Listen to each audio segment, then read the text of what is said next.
Life Albania peaked at this moment. Literally 23 seconds or so in, they scored, man. I can't lie, the roof nearly came off, man.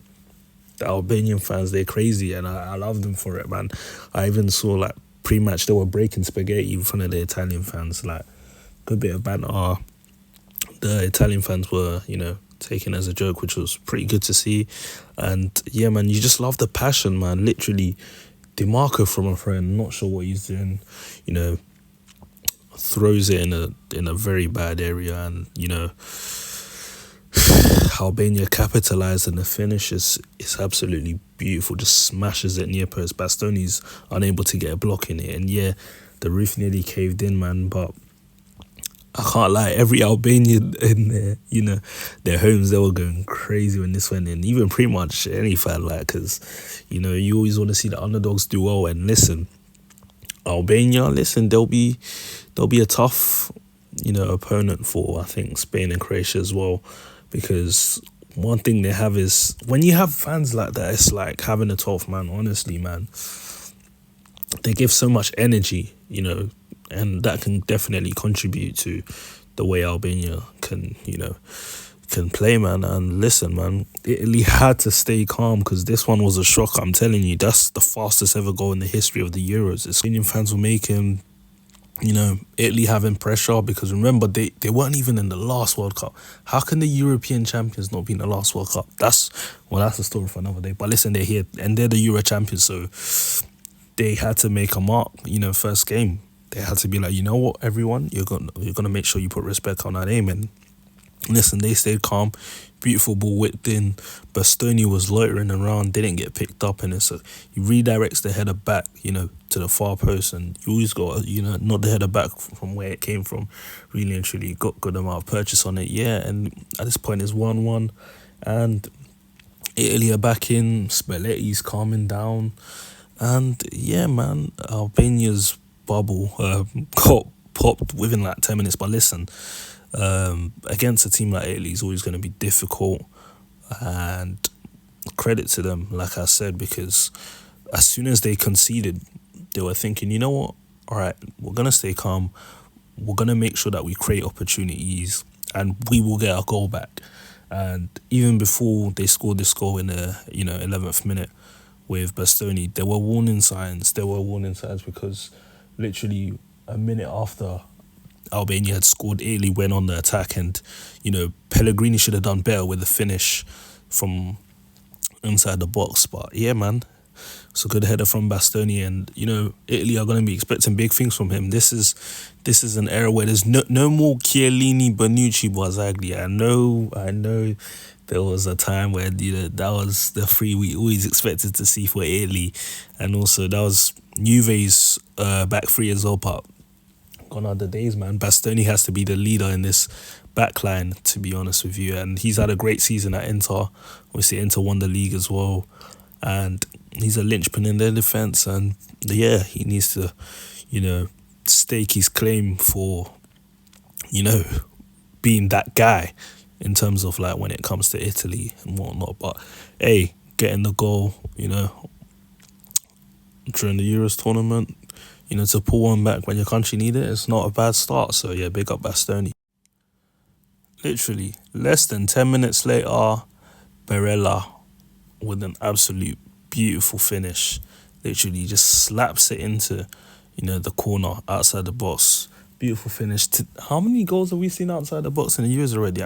But that's a good couple, But yeah, wonderful strike from Barella. And he's going to have an important part to play for them in this tournament for sure. Obviously, last Euros he was playing in, we saw he cooked, and Italy won the whole thing. He had a great season as well for Inter, won the league, recently signed a new contract up until, summer of 2029. So, he's going to be staying at Italy. He loves his Italy. I know a lot of the times when we're making, dream summer transfer windows, maybe, Barella for the midfield and stuff like that. But looks like he's comfortable in Italy, and hey, he's doing his thing there. He's balling for Inter. He's balling for Italy too, so big him up, man. Interestingly enough, Barella's got 10 goals for Italy, which is actually more than the great Totti. Totti only got 9 goals for Italy, I believe. So, yeah, in terms of the squad, the top scorer, I believe, is actually Barella. Yeah, which is very interesting. So, hey, he's going to have to, play an interesting role in this tournament, pop up with a goal here and there.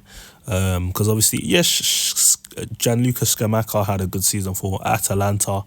And, they've got options in attack like, Fratesi, they've got Chiesa. Chiesa, we're going to get onto him later because he balled out today. But I'm sure Barella can chip in with a couple goals here and there. And, that'd be a great help to Italy. But listen, the finish was absolutely beautiful. Technique superb. And yeah, man, him and Jorginho, they were controlling the midfield, man. How about Fede Chiesa today?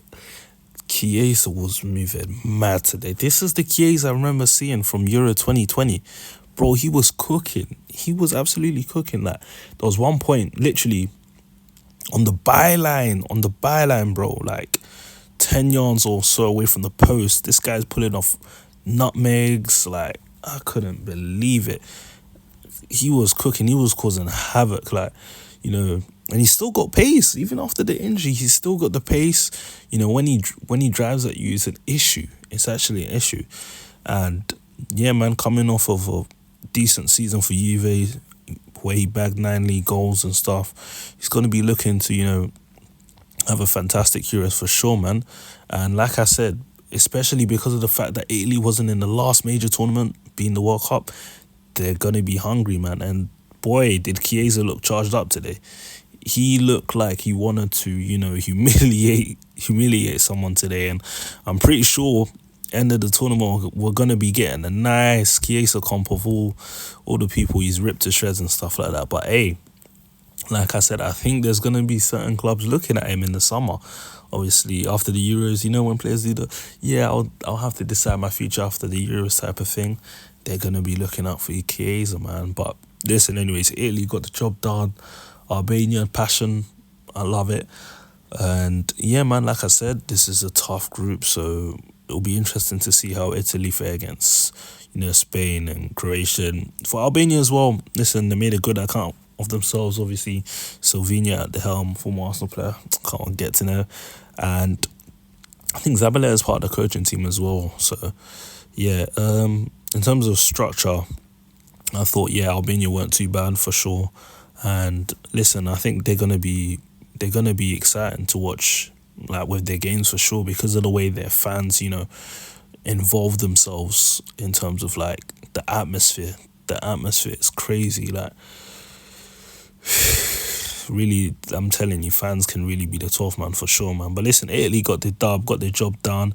And yeah, man, no PlayStation for them tonight. Even though they got the W, I don't know if Spalletti's going to let them play on a PlayStation. But hey, man, they got to be focused on trying to win the Euros, not Call of Duty, man. But yeah, man, I'm out.